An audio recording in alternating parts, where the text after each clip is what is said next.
Welcome back to the channel. Today we're diving into a topic that's both fascinating and a little bit creepy: worms in the human body. Now, before you start squirming in your seats, remember that knowledge is power. We're going to explore the different types of worms that can set up camp inside us, how they get there, the symptoms they cause, and most importantly, how to get rid of them. We'll cover everything from the infamous tapeworms, which can grow to be absolutely massive, to the more common pinworms that often plague young children. Get ready to become a worm expert. First up, we have tapeworms. These creatures are the stuff of nightmares. They can live in your intestines and grow up to 30 feet long. That's like having a garden hose living inside of you. Tapeworms are flat, segmented worms that attach themselves to your intestinal wall. So how do you get a tapeworm? Well, typically it's from eating undercooked meat, beef, pork, fish, you name it. If the meat is contaminated with tapeworm larvae and not cooked properly, those larvae can hatch inside you and grow into adult tapeworms. Not a pleasant thought, right? Now, you might be thinking, if I have a 30-foot tapeworm, I definitely know it, right? Well, not necessarily. While some people with tapeworms don't have any symptoms, others experience nausea, weakness, abdominal pain, and even weight loss. Next up are roundworms.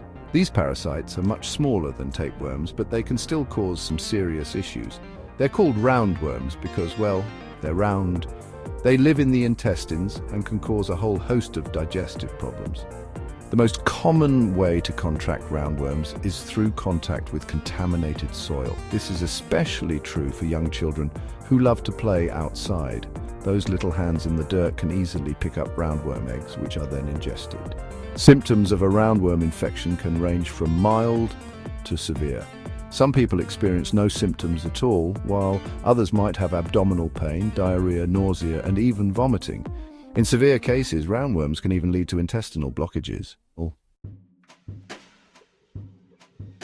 Chapter 3. Hookworms. Tiny terrorists. Let's talk about hookworms. These nasty little creatures got their name from the hook-like structures in their mouths that they use to latch onto your intestines. Ouch, right? These parasites are often found in warm and moist climates and are typically contracted by walking barefoot on contaminated soil. Once a hookworm larva enters your body, it travels through your bloodstream to your lungs, where it matures. From there, it crawls up your windpipe and you swallow it, sending it straight to your intestines. Talk about a journey. Once in your intestines, hookworms latch on and feed on your blood. This can lead to iron deficiency anemia, which can cause fatigue, weakness, pale skin, and shortness of breath. In children, severe hookworm infections can even impair growth and development. Chapter 4. Pinworms, the itchy truth. Now, let's discuss pinworms. These tiny thread-like worms are the most common type of intestinal worm infection in the United States, and they particularly love to infect children. Pinworms live in the colon and rectum, and the female worms lay their eggs around the anus, usually at night. This causes intense itching around the anal area, which is often the first and most noticeable symptom of a pinworm infection. Pinworms are highly contagious and easily spread through contaminated surfaces like bedding, clothing, toys, and even the air.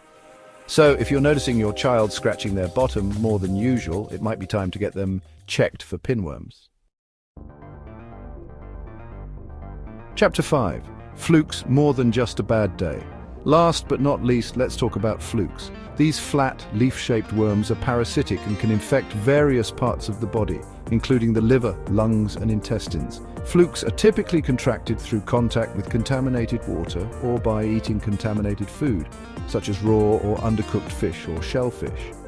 Different types of flukes can cause different symptoms depending on where they're living in the body.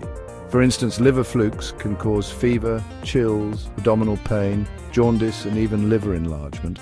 Lung flukes can cause coughing, chest pain, and difficulty breathing. It's important to seek medical attention if you suspect a fluke infection, as early diagnosis and treatment are crucial. Thanks for watching. If you found this video informative, don't forget to like, subscribe, and hit the bell icon for more health-related content. Remember, while the thought of worms living inside us can be unsettling, most worm infections are easily treatable with medication. The key is to be aware of the risks, practice good hygiene, and seek medical attention if you suspect you might have an infection. Stay healthy and stay informed.